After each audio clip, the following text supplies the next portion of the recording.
low-income youth, starting in the 10th grade. You go to school, do your normal thing. Then after school, you take pilot lessons at Eastern Airport. And then the goal is we're gonna start off with five kids, and the goal is that upon graduation, that they will graduate high school with a pilot's license. Wow. Well, we definitely need more black pilots for sure. We got enough black basketball players and football players. We need some pilots, we need some doctors, we need some lawyers. Right. So yeah, that's dope. That's dope. Again, we have with us in studio Terrence Bailey Sr., five times great nephew of the great Frederick Douglass. And along with that, again, we talked about the Black Party and the pilot program, and also we're talking about an African American cultural center in Easton, right on the grounds of the oldest free black neighborhood in the country, the Hilltop, where both of us are from. Speak on that real quick. Yeah, I think to get the cultural center up is very important, because a lot of our African American communities are get gentrified and what have you. And this cultural center would be a way to bring awareness to the Hill, bring people to the Hill. You talk to the average person, you tell them, well, hey, I'm from the Hill. That's the oldest free black community still in existence, right? Oh, I never heard of that. But they don't know that there's actually a tour you can take. Mm-hmm. So you can take the Hill tour. Mm-hmm. Visit all the spots like Grace Brooks, first woman in Tulsa County to actually have an obituary. She was born a slave. She worked and not just bought her freedom, but she bought her freedom, her kids' freedom, and her grandkids' freedom, and then bought a house. All saved up her money, all in one motion. Mm-hmm. She did all that, and then she paid it forward. When she passed away, she had left in her will that a young single mother, that she had been looking after her and her child, that she had left them property, part of her land. She had left for her to build a house for her and her child. She was an unwed mother, so she paid it forward. And the different places where there were black businesses, like you would never, if you went to Eastern now and went down Washington Street, you would never guess that back at the same time there were slaves in Tulsa County, there were actually free black businesses across from the courthouse. They'll be unfathomable now to think about that, but back then, what I'm saying, that there was black men that had businesses on Washington Street. So this cultural center would tell the story of the Hill, the people of the Hill, and it would tell the give them a more broad experience, a more broad education of the African American experience as a whole. And the proposed building is a 3-story. It's really 4 stories because we propose a basement. But the first floor would be the African American Cultural Center. The second floor would be a lecture hall, and the third floor would be offices. We also propose that there would be a HBCU satellite offices in the building. So, if you want to go to UMES or you want to go to Morgan, there's an office right there, and there's a satellite office right there in the building. And then there'll be small business incubators and what have you, whatnot, in order to get people in our community set up for businesses, of their own. If you notice, I think there's only 2 black businesses left in the Hill. That's and they're two. One of them was Wayne Outlaws. I can't remember the name of the shop. I think Major League Barbershop. Yeah, that's it. And then there's a sister over there on Dover Street that has a hair salon. Oh yeah, Lisa. That's my actually she's married to my cousin Lisa Miller. Her beauty salon. Yeah. Was it Cute Cuts or something? Cute Cuts. Yeah. And I think those are the only 2 African American businesses left in the Hill community. And you think about back when we were young, how many black businesses there were. They were all black businesses. All of them were black owned. Yeah, pretty much. About 90% of them. So we and just like with this pilot program, we're doing that on raising money on scholarships for that. But that's $10,000 per child for 3 years. $10,000 will cover them for 3 years. And I think, you know, and being a pilot is a trade. You know what I'm saying? I mean, I don't knock anybody else's, you know, thing what they're doing, whatnot. But my thing is, if you're going to give $1,500 or $5,000 to a kid to go to, say, UMES or Morgan or Howard, you know, and you can't call that a scholarship. That's a grant or something, but that's not a scholarship. A scholarship will take care of you know, a whole semester or your whole education. You know, giving somebody money for books is not a scholarship. So I'd rather put these kids in a trade program, and that way they get that education and that you know, that whole experience of that field, from the work to the front room, you know, to the office, to the accounting and everything, and the actual work, and then they come out, they don't owe nobody nothing. What made you decide on the pilot program? Well, after talking with well, that's basically what the board voted for. After talking to the owner of Tried It. Okay, you said pilot program. I'm looking at two different ways. Pilot as in we're just starting off, and there were only 5, and then, you know, pilot as flying the plane. As far as what made me think of that is when I realized that you only had to be 17 to get a license. And I was like, okay, so why aren't more African American kids into this? You only got to be 17 to get the license. In Easton, there's 2 instructors. There's 2 schools in Easton alone. Then you got a school in Stevensville, and then you got a bunch of people that I've ran into that are certified instructors who are just retired and ain't got nothing to do. So I mean, that's a wealth of knowledge out there that, you know, that some kid that, you know, that ordinarily would graduate high school in Talbot County and be fishing around Talbot County looking for some dead end job. When you can set them up for success, you know, in a situation where they ordinarily wouldn't have it, you know, as early as the 10th grade. Yeah, and the resources are right there. Yeah. So yeah. They're right there through networking, which, you know, there's power in networking. You know, through networking, I found this stuff out. I'm like, okay, so why, you know, hasn't this been, you know, why haven't we been doing this? And then after I started looking into it and started, you know, moving on it, I started finding out that there were other kids that were doing it. Like there's a young man out of Denton that just recently got his pilot's license there at the same airport. So I'm like, okay, well, let's broaden it up. We'll start with 5 kids first, and if this is a success, then we'll open it up to more kids and more counties. Okay. And this is in partnership with Tried It Aircraft. Okay. Mr. John Cordieri, I think his last name is. Good, he's a real good dude. For a Navy veteran. It's Yours Radio, live 97.5, everything urban, Breakfast Club in the morning, Ron Banks at night. We have with us in studio Terrence Bailey Sr., 5-time great nephew of Frederick Douglass, and also on that Rails to Trails in Easton. For those who don't know, let them know about the mural that's there. Great edifice right there, right on the outside of the hill. Right. We unveiled that mural September 3rd of 2021. Had a real nice unveiling and concert. Had D. Floyd come down and play the concert. And the mural is it depicts 400 years of the African American experience in the United States from slavery all the way to the White House. The mural was done by Michael Rosado, the same guy that did the Harriet Tubman Take My Hand mural piece in Cambridge, and he did the mural that's out there on Route 50 as you right there at the Cambridge Bridge. We had a lot of support, a lot of donations toward that mural, and donations still come in for the mural for upkeep and insurance.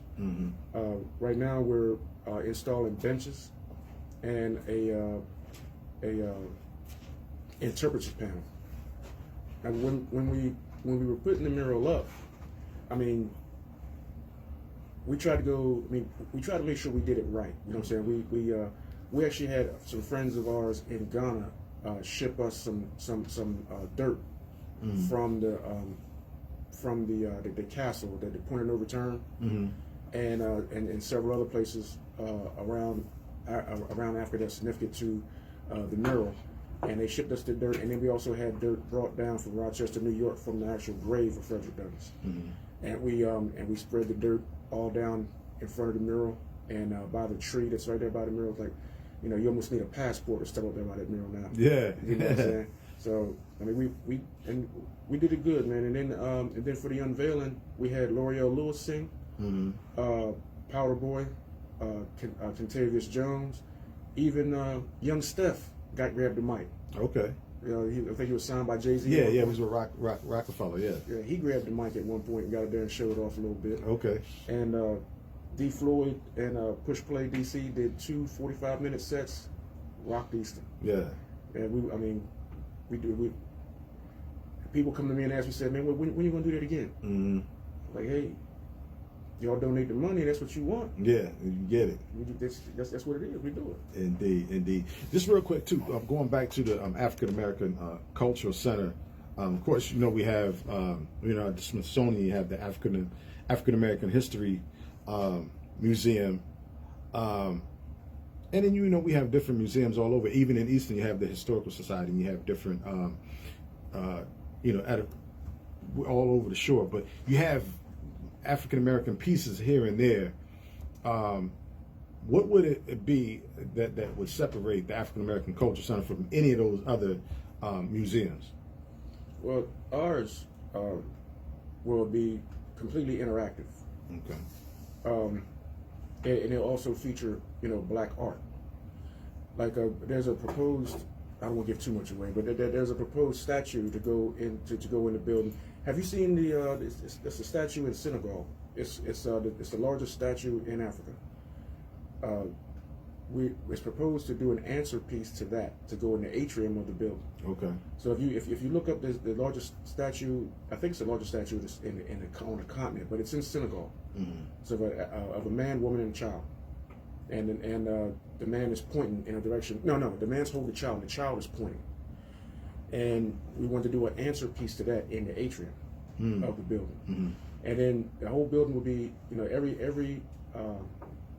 every exhibit will be interactive. So like you walk up to it and it immediately starts talking to you. But in this one, it'll be somebody from the hill that's narrating, that's telling you what you're looking at. So let's say you walk up and you're looking at something that's on, let's say it's Aurora Street. And you have, say, Miss Geraldine, who was a crossing guard for years right there. Yep. Making sure we didn't get hit by cars going to school. Yep, at the blinking light. Yeah. And so let's say for sake of argument, you'd have Miss Geraldine narrating what you're looking at the corner of Aurora Street and South Street. So everything would be hill. It'd be strictly hill. Okay. And everything that pertains to the hill, right? And then when you get into other things, and then a side piece of that was that we want to set up an African American Historical Society. In which case, we wanted to invite not just the community, but members of historical families. Our first person that volunteered that volunteered to be a part of that organization is Patricia Hawkins. Okay, Harriet Tubman. Yeah, Harriet Tubman's family, niece, and then the second one was Shelley Wood Lucas, the 7 times great granddaughter of Nat Turner. Okay. So she wants to, she was interested in joining, that African American Historical Society, because there's not one here. So and then. Eventually that's what would run the cultural center. The first group, our board, the Bailey Groche Family Foundation, we will phase out, and then the African American Historical Society will be phased in the management of the building. Great. It's Yours Radio, live 97.5, everything urban. Breakfast Club in the morning. Ryan Banks tonight. Terrence Bailey Sr. with us, 5-time great nephew of Frederick Douglass. Now, you mentioned earlier about the Hilltop block party, which is great because it'll be almost like a family reunion, having everybody back. You know what I'm saying? And you looking as far as vendors, those who are looking to, have vendors out there. How do you go about doing that? Don Taylor Wilson, one of our board members, is handling the vendor piece. I'm waiting for her to tell me that we're all good with Parks and Rec, so we can go ahead and start putting the notice out. Okay. And then because we need vendors. We're like I said, we're gonna be selling trout and fries and wings and fries, to benefit the nonprofit. So you can come get your lemon pepper. You know what I mean? Your Yes, sir. Your barbecue. I was trying out different sauces the other night, man. That Frank's Red Hot. I can't do it, bro. Too hot for you? Man, had me sweating like I was doing it for somebody. I can't do it. That's for somebody else. It'll be available, but just the kid won't be eating. Yeah. I hear that. Also, just it's yours radio. I'm going to check in. Mike Ayers, appreciate you for checking in. Joe Tanner Banner. That's Hilltop right there. Oh, Joe, I ain't heard that name in a Joe. while. Yes, sir. Shanika Parker on the check-in. Miss Kia Maria on the check-in. Jen Lynn. Ven Keaton. Bussa on the check-in. Therese Smith. Congratulations, bro. And Faye Carson on the check-in as well. And B-Lou, you want to add something real quick? Oh yeah, while you was mentioning the pilots, it's this young black lady out of L.A. She got her license at 16, and she flew a plane by herself. So when you were saying that a while ago, she came to mind. So I just went and pulled that up. Her last name was Stewart. She said she fell in love with it the first time when she was on a plane, and then she got into aviation. So she got a pilot license at age 16. Wow. You know what I mean? 16 years old. Yeah. Man, see, that's one of the things I would really, really like to do. You know what I'm saying? But I wish I had done it at a younger age. But you know what I'm saying? But I can't go back to 16, 17. But what I can do It's not too late. Is I can create we can create an avenue for these kids. You know what I'm saying, to get out here and do it. You know what airline pilots are paying right now? Because it's a shortage. Yeah. That's a six-figure job, and you ain't got to owe nobody. Yeah. You know what I'm saying? Yeah, they're trained. Yeah, I mean, and you can get sponsorships from them to get this done. This should be something.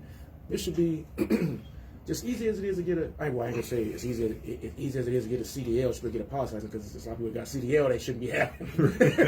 But you know what I'm saying? You gotta get your flight hours. Yeah, it's available to you. Yeah, it is. You know what I'm saying? And the thing about it is, a lot of people just don't know about it.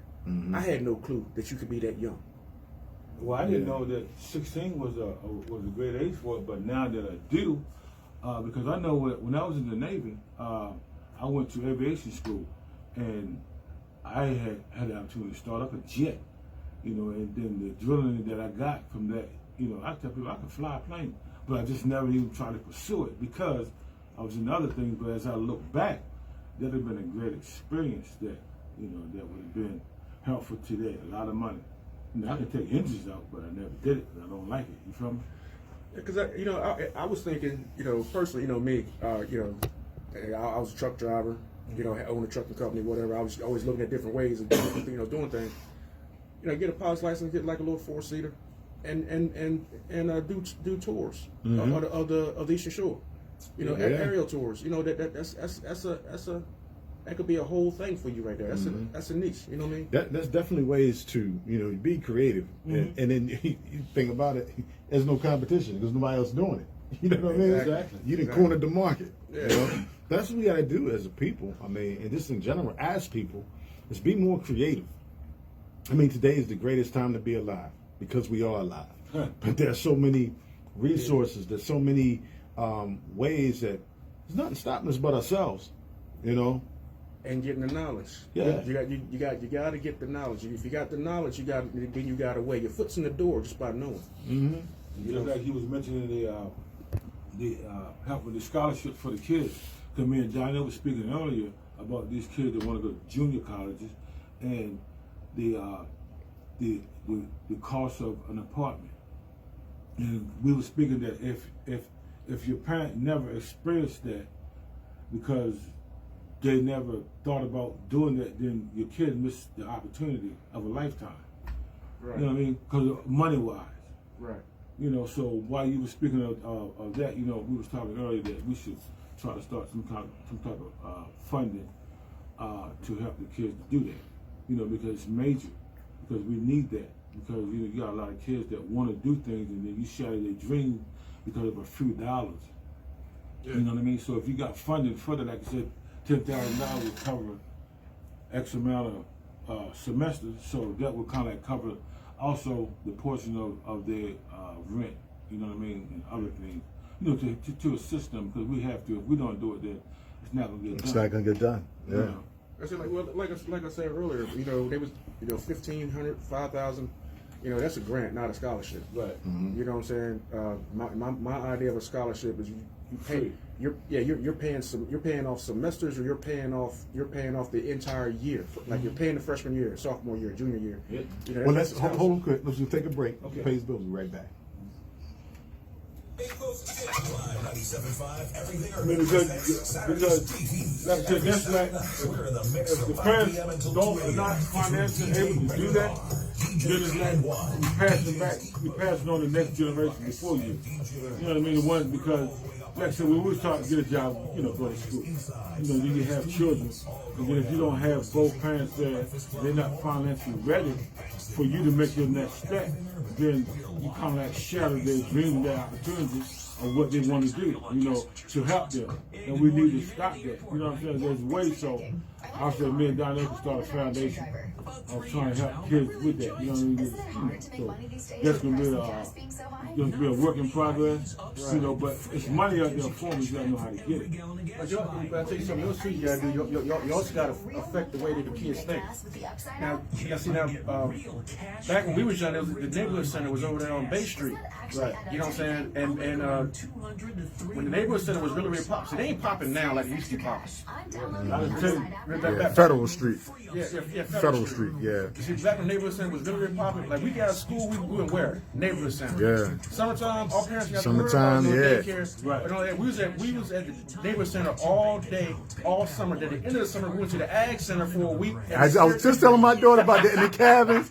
Yeah, we had talent shows and everything. We was there for a whole week, and we was back there in the cabins, but it felt like we was in another world. It felt like we was in another state somewhere. Like, you know, we like 5 miles outside of town, if that, you know. We was back there that year that Michael Jackson Thriller came out. Yeah. And they went back there. 82. They scared the mess out of us back there, man. Hands back there in the woods, was running. Yeah. What was it? McAfee. What was his first name? Kim McAfee. She had a brother. Yeah. Man, what was her brother's name? Man, I left a knot on. Anthony Lovett. He was there. He was one of the Okie. Yup, they were all like counselors. Anthony Wolford. Yeah, that was a beautiful time, man. That was a beautiful time. JB, what's good, baby? Captain Skeet, Mike Nick, what's good, baby? The thing about that too, right? Is remember one of the things that they did. Remember Chambers Restaurant? Oh yeah, that was my first job. But yeah, dishwasher. They took us there. Yeah, this was my first job. 14 years old, man. I did that time with rent. Yeah. Chambers had donated some time and food and money to them. They came in there. What they did was they tried to teach us how to be gentlemen and ladies and stuff like that. Which fork to use. Oh yeah. You know, etiquette, proper etiquette, and all that. Yeah. See, and that's something too I want to put in that pilot program. Okay. So it'll be like a gentlemen and ladies. You know what I'm saying? You affect their mind. If you think better about yourself, you do better about yourself. Oh, for sure. You know what I'm saying? Yeah. Yeah, definitely. You gotta affect them. You know what I'm saying? You gotta get.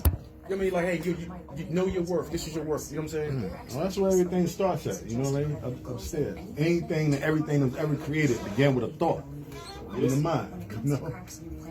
Shoot, even with mommy and daddy, when you came in, thought was. Mommy thought to open her legs, daddy ran in it. Fast. Hey, hard. If you're a Christian, then you know that the world and universe came from a thought. Exactly. If you're alive, you know that. It's Yours Radio, live 97.5, Everything Urban Breakfast Club in the morning. Brian Banks at night. Donni-Oh, B-Lou, we got on the live line. I mean, I'm saying live line. I'm so used to saying that. We live in studio. Terrence Bailey.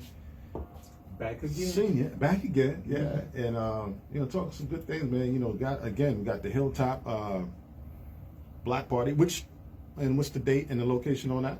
The date is October 1st, and the location is on the Rails to Trails right there at the Miracle. Okay, yeah, that's dope. Dope. Bring them right to the Miracle. Again, a beautiful piece of work, man. Again, what was the Michael Rosado? Yeah, Mike Rosado did the Harriet Tubman piece. Yeah, Chambers. yeah, incredible piece. If you haven't seen it, this would be a great opportunity to get to Easton and check that out. Frederick Douglass, again, a huge part of history, not just on the shore, not just in Maryland, but just in history, period. So again, we got to keep that history alive, because I seen I meant to send that to you, man.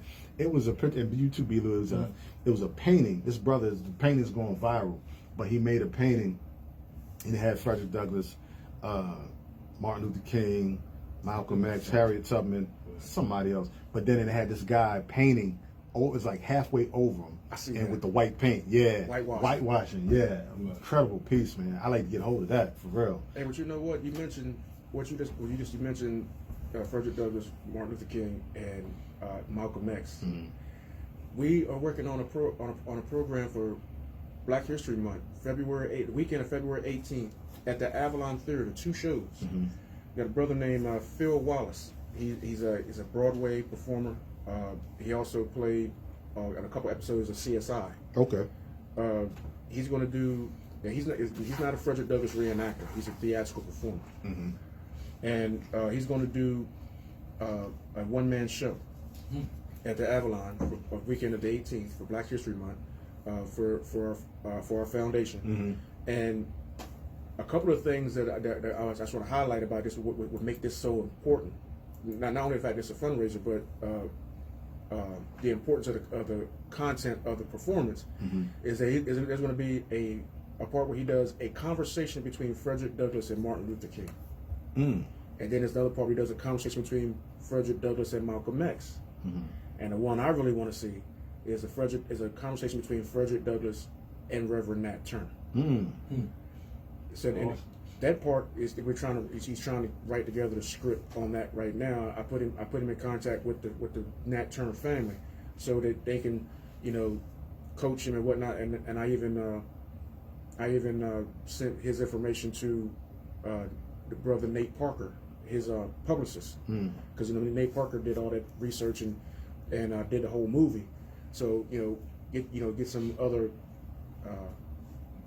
ideas of how that conversation will go, because we didn't have a picture of Nat Turner, let alone a quote.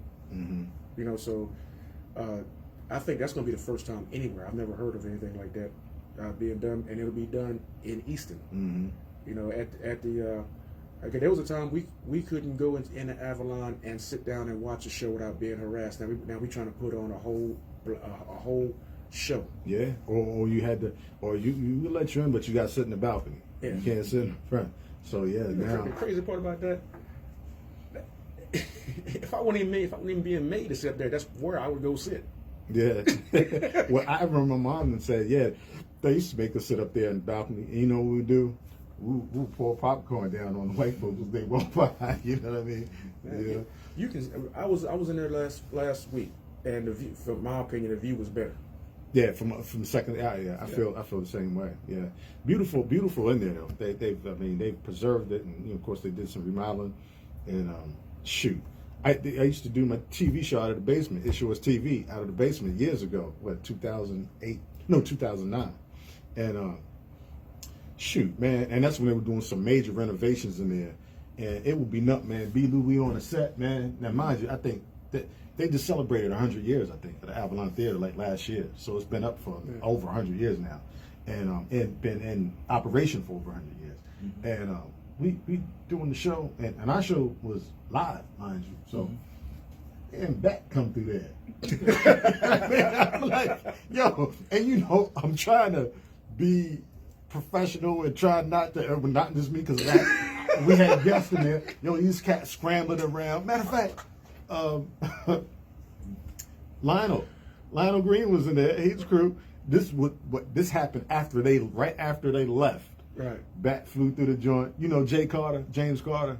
He's a cook. Right? He cooks at different restaurants. He's been around I don't know where he's at now, but incredible cook. But yeah, he has a catering business too. But anyway, yeah, man, I so yeah, just talking to saying that this the Avalon Theater. I mean, a lot of history there, and for you, you know, to have that venue to host such a monumental event, knowing the history, and there's a time, like you said, with times we weren't even allowed in there. You know, that's. I remember, Time, you know what I'm saying? Sometimes we circle back the block, you know what I mean? And you know, that's where we are. So with times, man, incredible. I remember as a kid walking past there and that place was closed down and deserted. Mm-hmm. And we used to think that place was haunted. Yeah. Mm-hmm. Yeah, We go there and knock on the door and run. Mom playing tricks on you. Yeah. Insurance Radio, Live 97.5, Everything Urban, Breakfast Club in the morning. Ryan Banks tonight. Donni-Oh, B-Lou. We got with us in studio Terrence Bailey Sr. Before we run, anything else? We got a few more minutes. Anything else you want to let the people know? Yeah, man. Just hope everybody comes out and supports everything, man. All these, you know, all the money that's raised is going towards these the pilot program, the African American Cultural Center, and just you know, miscellaneous things like we've donated, you know, money to, you know, to other causes around town, like the removal of the Confederate statue. Mm-hmm. We donated, you know, a nice little chunk to that, you know, to help that cause. Mm-hmm. You know, everything's through Midshore Community Foundation. So you can either donate to the Operation Frederick Douglass on the Hill fund, or the actual family fund, which is the Bailey Doche Family Foundation, and that's with Midshore Community Fund there in Easton, on Dover Street, across from the Tidewater Inn. Yeah. Any shouts or anything before we run? Yeah, well, shout out to you, man, for having me on, and our board members, Don Sella Wilson, Tara Corsi, Shelton Hawkins, our director, Mrs. Lindra Marshall, the architect working on the project, Professor Dale Green, and shout out to the Hill, man. Look forward to seeing y'all on the 1st. Yeah, definitely looking forward to that. Anything, B-Lou, before we go? Oh yeah, before you go, two things.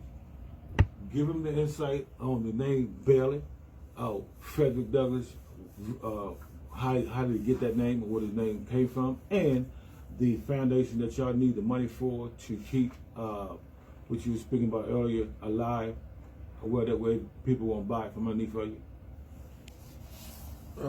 Frederick Douglass got the name Bailey. That's the name he was born with. That's the name that his mother, Harriet Bailey, gave him. Betsy Bailey gave her.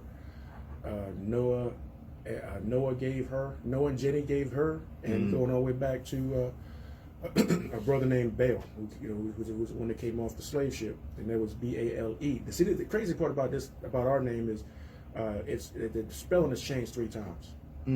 First it was B-A-L-E, then it was B-A-L-Y, and then now it's B-A-L-I-E-Y.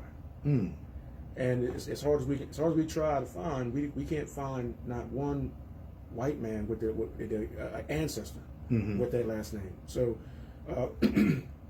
some people. Why the name changes? Do you know the history of that? Why the name changes? Nah, you know what? Okay. It's one of my opinion. It's one of those things where people are always trying to throw nicknames on you, whatnot, or somebody comes on, they change something just by record keeping.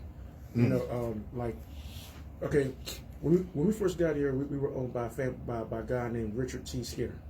If you go down Unionville, down on the corner of Copperville and Voight Road, there's a place called used to be the Skinner Plantation, but it's called Fairview. That used to be the Skinner Plantation. We were there. That's the first plantation that the Baileys were on. Us and all the brothers and sisters you know with the last name Skinner.